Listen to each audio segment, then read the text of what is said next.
Welcome into the DNVR Rockies Podcast. I am your host, Suzie Hunter. Happy Wednesday, everyone. It is also, what a day. What a day if you're online. It's Spotify Wrap Day. We're going to get into that in a little bit. But also, we've got some really fun content coming your way, too. Get into some baseball headlines, some Rockies headlines, and, of course, I've become a little obsessed with Baseball United, and we talked about it on the pod on Monday, but I wanted some more intel, so we have an interview with an insider. So that'll be a lot of fun. That's what we've got going for you. The comments are open, fam. If you're watching us live on YouTube, come on in here. We're going to chat. We're going to chat it out. We're going to have a good off-season baseball discussion. Let's start off, though, with the little bit of Rockies news we have going on. Zach Veen made his Puerto Rican Winter League debut. He went 1-for-1 with a walk. We knew he was supposed to be involved in this. So, now he's there. He's there. He's at it. It's fun stuff. Zach Veen, of course. Zach Veen, we did not get to see enough of him this season in the minors. And my gosh, we were really thinking that we would see him debut this year. Guess what? He thought he was debuting this year, too. That's why he pushed through this injury. He ended up having surgery to repair a tendon. That was back on June 22nd, by the way. It's in his left wrist. But happy to see that he is able to play again. He needs this time. He needs this. He needs those at bats. He's got a little bit of stuff to make up for in terms of that. But yeah, last level he was at, of course, was the Yard Goats. He made it. I was also surprised that. I know we've talked about this before, but I was surprised that he was even put on the Yard Goats roster. I really thought he was going to start the 2023 season at AAA rather than AA. But it was Thomas Harding pointed this out on Twitter. Shout out Thomas Harding, our good friend at MLB.com. It was his first game action since going 1-for-3 on June 15th with the Yard Goats. But 1-for-3. That is not very Zach Veen like. I wonder if that was when he kind of realized, maybe I shouldn't be playing through this injury. I don't think it's going to be fruitful for any of us involved right now. So, of course, wishing him the best. Wishing Zach Veen, or as we'd like to call him, Zachary Veenery, the absolute best. Yeah. All right. I'm going to check the comments. What do we have going on? Guys, wait till you see the Spotify Wrapped graphics that I photoshopped for you. They're great. Oh my gosh, they're so terrible. No, real fast, let's shout out our friends at Backus and Schenker before we get into some more news. But when you are injured in an accident and it's not your fault, Backus and Schenker is here to help. They have your back, and they have been doing this for Colorado families for more than a quarter century, okay? And it's totally free until they win money in your case. And they've done it a lot to the tune of more than $1 billion for their clients. Backus and Schenker helps with all kinds of injury cases where you weren't at fault: car accidents, motorcycles, rideshare, pedestrians, trucks. They can even help if you're injured at work. Give them a call at 222-2222, all two lows. Find out if you have a case for free, because Backus and Schenker wins. And I'm literally always winning when I've got a Breck Brew in my hand. Guys, the beer of the month is still Broncos Country Pale Ale, longest month of my life. Best month ever, because I love getting a $6 pint of Broncos Pale Ale, Broncos Country Pale Ale, rather. From Breck Brew. It's a pint for $6 right here at the DNVR bar. A new recipe compared to last year's. So give it a try if you haven't tried it yet this season. Where have you been? The thing that I love the most about Breck, I love their beers. I love how they lean into all the sports that we love. It's my culture. It's their culture. But they also love sports culture. They love Colorado and our planet too, because they are making their beer with 100% renewable energy. So head to breckbrew.com. Use the beer locator to find a Breck Brew near you. All right, we were talking about Baseball United. So this is a new league that they're forming out in the Middle East, South Asia. There's 4 teams that have already been announced. There's players on rosters, but they had a big all-star showcase over the weekend. It was huge. And there were players that we haven't seen in years. and players who have such a passion for playing too. So I wanted to get to the bottom of it. Really, mostly, I just wanted to know, what is the deal with this golden money ball? They have a golden money ball that can do some damage for opposing teams. I needed the scoop, so okay. Okay, we're gonna pause on that for just a second. You know what we can do? We're gonna pivot. We'll come back to that later. Let's get into some baseball headlines. Lars Nootbaar was apparently GQ Japan's Man of the Year. Congratulations to him. Also, that's pretty huge. I mean, he's half Japanese, half Swedish, I think. But anyway, he played for Team Japan in the WBC. He's a WBC champion, but also keep in mind he was on a team with Shohei Ohtani and Yamamoto. So he has played with both of those guys, and here's the thing. This is the thing that I think like some of us are speculating. Could that influence either of their decisions on where they go? Do you think either of these guys will actually land in St. Louis because, they like Lars Nootbaar? If that's the case, like, imagine having a personality worth millions of dollars that gets these guys, these huge players, to come to your team. That's pretty cool. But the really dope thing too, the very dope thing is that they all got their WBC rings.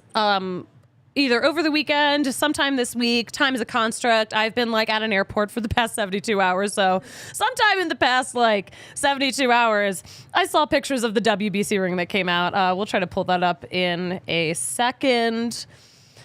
But dude, those rings are dope. Have you seen them, Alyssa? I did. I saw your tweet on it. Oh, I did. Did I tweet about it? I think so. I genuinely don't remember. I'm pretty sure you did. Oh my gosh. Also, yeah, shout out to Alyssa producing today, our head of production, saluting her right now. Just, having a day. We're I all forgot having. We taped that video upstairs. Who am I?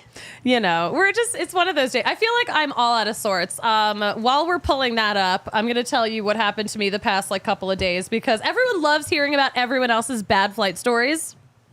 So I'm going to tell you mine. This is why I feel like I'm such a mess today. So I had a flight back to Denver on Monday. I was at the airport on Monday night because I had mentioned after the show, I got to go rush to the airport now. I've got a flight in a couple of hours. Get to the gate. They scan my ticket. They're like, you're actually not getting on this plane. I'm like, what? What?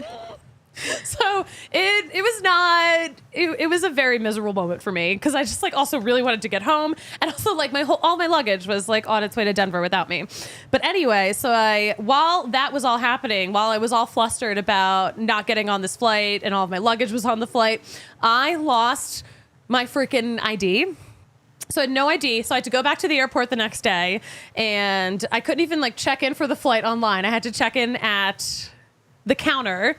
And then I also didn't have an ID. So it was the messiest travel day of my damn life. I don't know if you've ever flown without an ID. I was going to say, what do you do?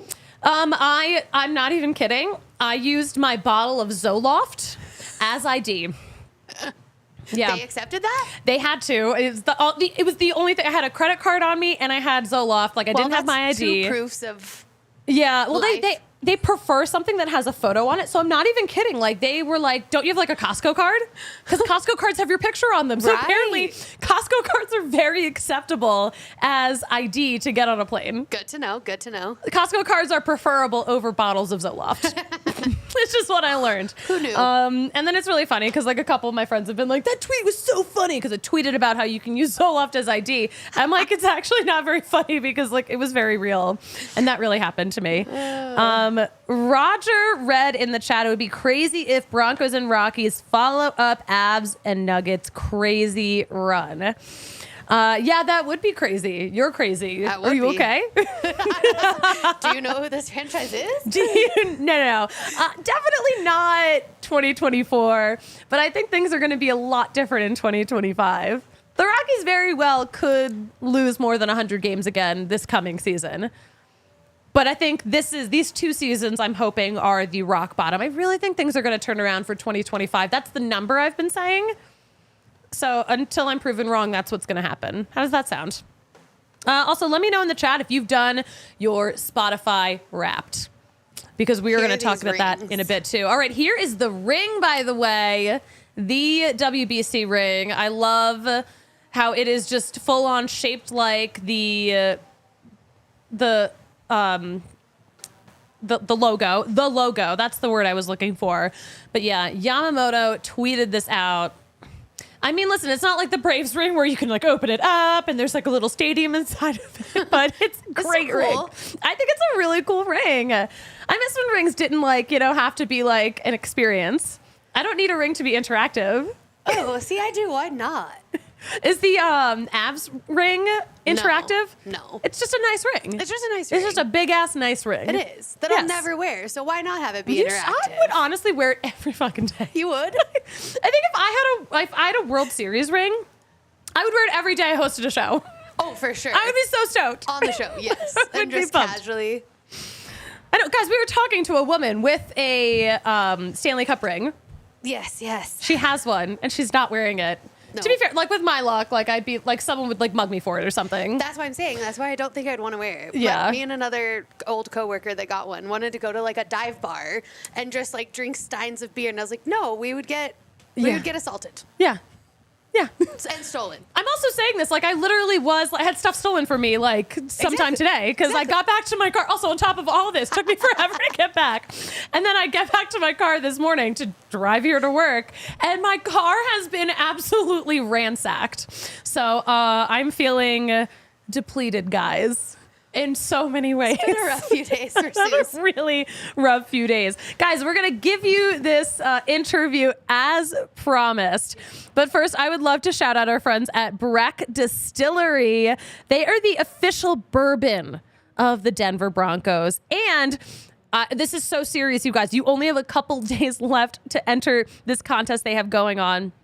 You could win 2 tickets to the Breckenridge Bourbon Whiskey Suite at the Broncos-Chargers game on New Year's Eve day. All you have to do is post your favorite Broncos photo on Instagram and Facebook. Use the hashtag Broncos Bourbon.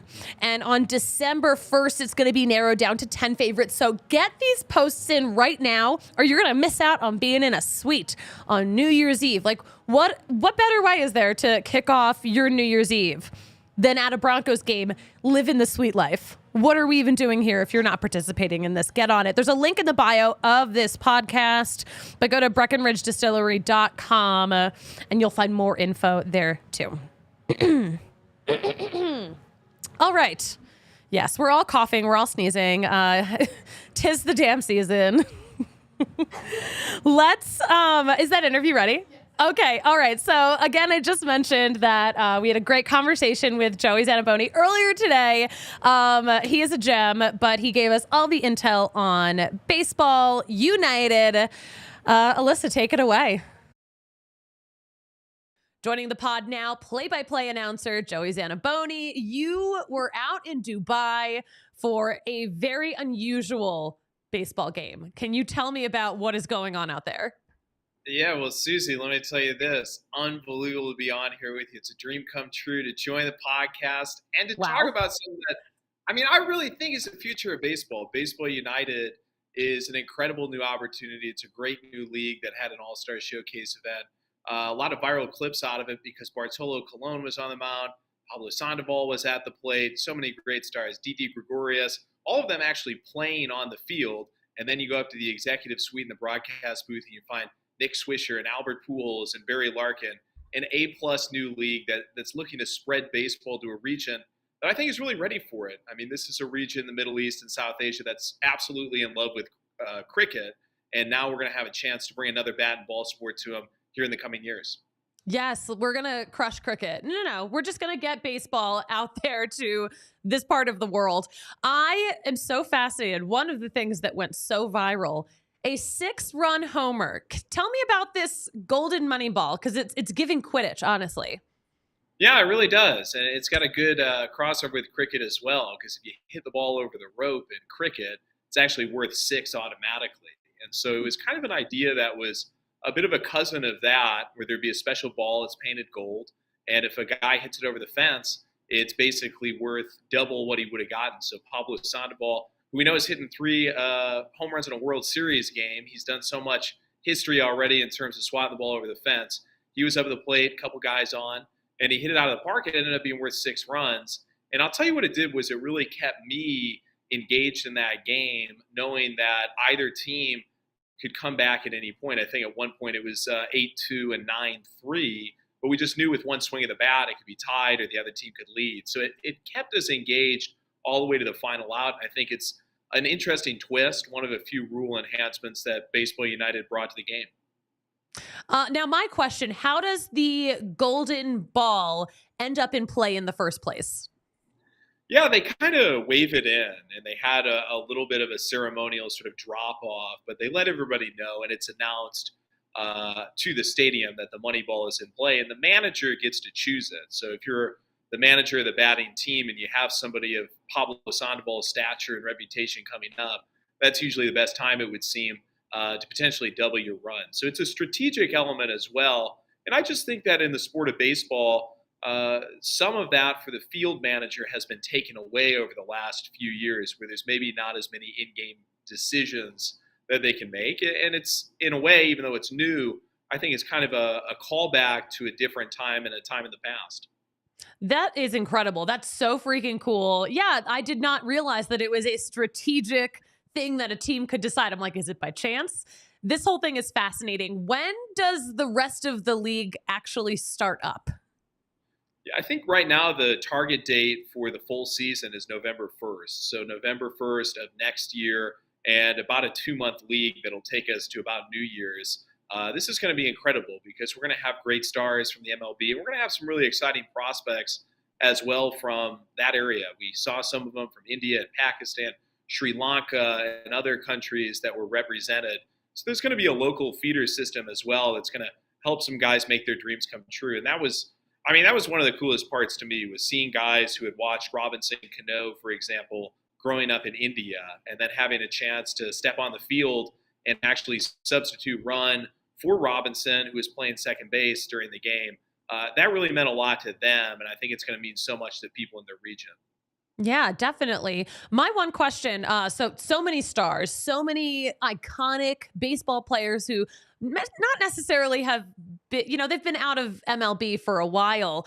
What are some of these guys' motivations for going all the way out to Dubai to play in this league? And these are like older guys. Like, are they trying to make a comeback? Are they just trying to have fun? Are they trying to get paid? What is kind of the vibe out there in terms of the talent that's there? I think it's love for the game. And to see Bartolo Colon at 50 years old going out and doing some bullpen work in the practices before the game, and then to step onto the mound and actually battle through some flu symptoms. He was dealing with a little illness in the week, and I think it would have been easy for a guy who played 21 years in the major leagues and obviously has a Cy Young on the shelf to maybe say, hey, guys, I would have loved to, but now I'm just going to sit in the stands or sit in the suites and watch the game. To see him go out there and battle, I think it's an opportunity for these guys to show not only what made them great, but really what makes them great. And to have that kind of determination for these young prospects, I think it makes a lot of difference in the world to them. And I just think it's a great area for bat and ball sport. And I think it's a great area for sports in general. And so I know Cash Shake, the CEO, had said at one point, hey, when you come up with an idea like this, sometimes you wonder, like, why has nobody ever done this before? And I really do think that that's something that is apt, because it is a great opportunity and a great area to grow this kind of thing. And it was just an adventure. I mean, wow, what a city out there in Dubai. I had an absolutely immaculate time. I was at the top of the Burj Khalifa, swimming around in the Persian Gulf, wearing traditional dress, doing everything, really. I mean, it's a world away, yes, but it's really one of the gems of the globe. And so just to be there and to soak that in a little bit, I think everybody felt the same way. This is really a privilege. That sounds amazing. I definitely want to prioritize getting my butt out there when this league does start up next year. But thank you so much for taking the time to join the pod, to tell us all about this. I just had so many questions. What are you doing with the rest of this baseball offseason? What are you broadcasting these days? Yeah, I'm with St. Louis City SC in the MLS. So I've kind of gone to the soccer side, and this was a great thing for me just to kind of get back into the baseball side of play-by-play announcing. I had done 8 professional seasons before this, and I mean, it's like a great country music singer once said, it might be a little dust on the bottle, but it's one of those things that gets sweeter with time. And to have the chance to come back and do it really with these guys and to call the game with Nick Swisher, who's become a good friend of mine, obviously has enough energy to power at least a couple of nuclear reactors in small countries. Yeah. I mean, that was incredible. And then to call it with a cricket legend as well, who was definitely the most famous person in the stadium, Shoaib Akhtar, the only man in cricket history to ever go over 100 miles per hour. I mean, it was incredible. So I'm blessed to have, the chance to come out on the soccer side and do my thing, but to have a chance on the baseball side as well. Wow, what an absolute honor and just a ton of fun. I love that. Yeah, next time St. Louis is playing Denver or playing, the Colorado Rapids, you got to stop into the DNVR bar. But enjoy the holiday season. Thank you so much. I will talk to you very soon. Thank you, Suzie. It's a real pleasure. Oh, what a gem. Gets the brand. Immaculate time. I love that. How about we're going to get into our Rockies Spotify rap in just a second, but we got to shout out our friends at Shady Rays, our favorite independent sunglasses company with gear built to last.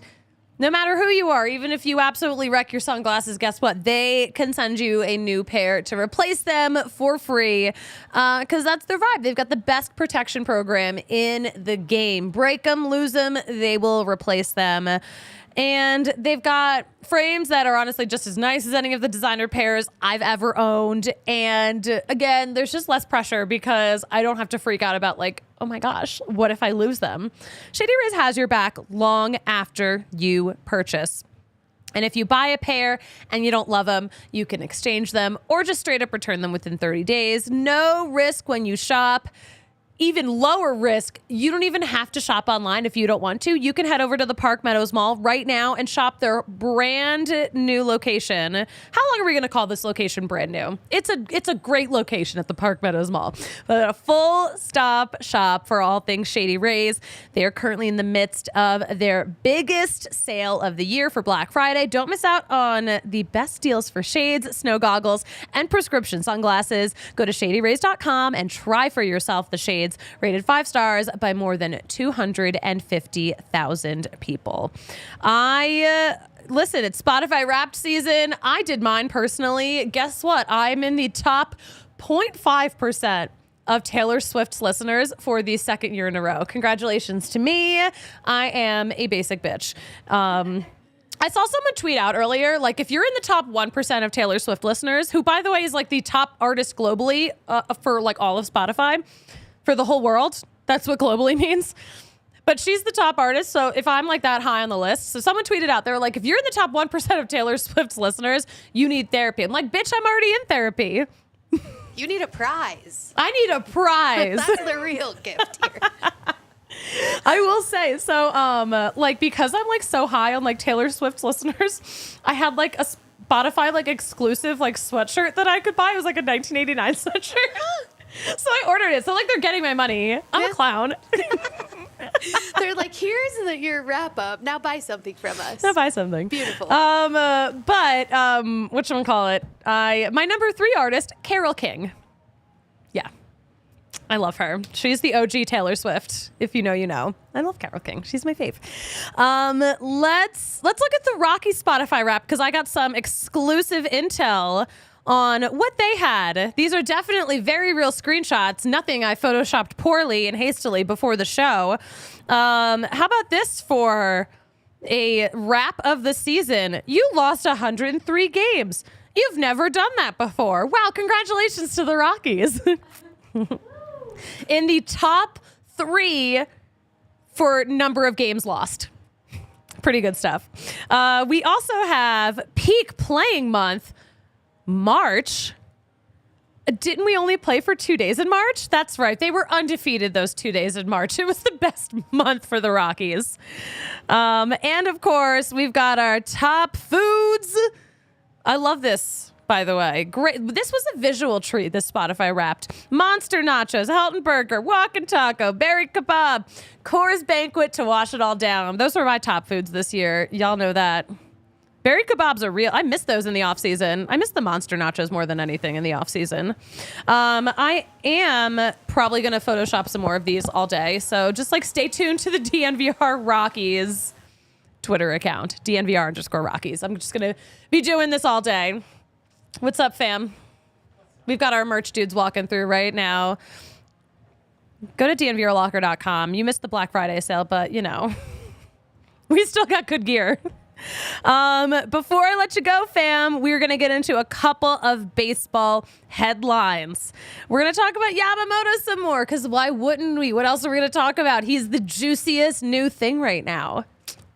So Andy Martin of SNY reported that the Yankees are, a lot of people are definitely putting themselves in the running to get Yamamoto. But the Yankees are the only ones who have been holding out his preferred uniform number. They didn't assign the number 18 to anyone this past season because that is the number that he wears. And he says also it's a number with extra significance in Japan. But listen, they're not alone in, contending for him, but they are the only ones who saved his number. I think that's pretty big. But also Andy Martin's tweets are like a little chaotic this week. This is, I don't know what this is. I don't know what this tweet means, but we're going to read it together. Alyssa, can we get this one up on the screen? So he tweets, the Mets are active. In fact, they are close to acquiring a player, not star level, but I don't have the name at present. What does that mean? What does that even mean? That is like actual like clown language. Yeah, it is. So like, I don't know. I do not know what that is supposed to mean. If you know what that's supposed to mean, please let me know. So ominous. But like, means nothing. It's like, but also nothing. It's like, hey, they're going to sign someone. Who are they going to sign? Oh, I don't know. Do you know? Dun, dun, dun. I don't know. I can't. Like, honestly, like baseball Twitter these past couple of weeks has been so messy in terms of like, maybe this team is going to do that. And then nothing happens. This is what we do in the off season. Also, apparently the Mets have Jordan Montgomery on their wish list, but like for what? To like trade him back to the Rangers like mid-season? Like they did this. Well, they didn't do that with, Jordan Montgomery. We'll look at Max Scherzer. We'll look at Justin Verlander. The Mets just like signed all these big guys last year, made a big freaking stink over it. And for what? Just to send them all somewhere else. But Jordan Montgomery, what a great World Series he is coming off of. He is definitely up there among the most interesting starting pitchers on the market. Nothing's got to be better. I can't think of anything better than winning a World Series heading into free agency. Like, that is just good for him, man. Would Jordan Montgomery even want to go back to the New York market? Because he was playing for the Yankees.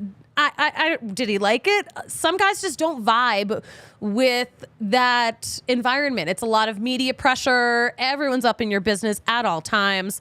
And not everyone vibes with that. I mean, look at Joey Gallo. Great recent example of that. So, for what? For freaking what? Guys, we will we'll be back here on the DNVR Sports Channel. We have a show tomorrow, right?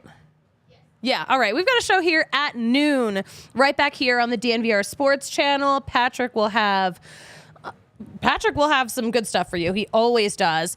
I will be back on Friday.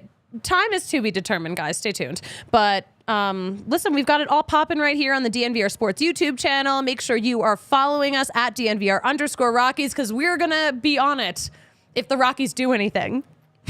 If they do anything at any point, we will let you know what's going on. Alyssa, can we follow you on social media? Yes, at Alyssa Marie 21 on Twitter. 21. I now have it figured out. Before I forgot which was which. Now I know. Now I'm always quizzing you guys on like your own Twitter handles that you guys picked for yourselves. I know. Oh, so terrible.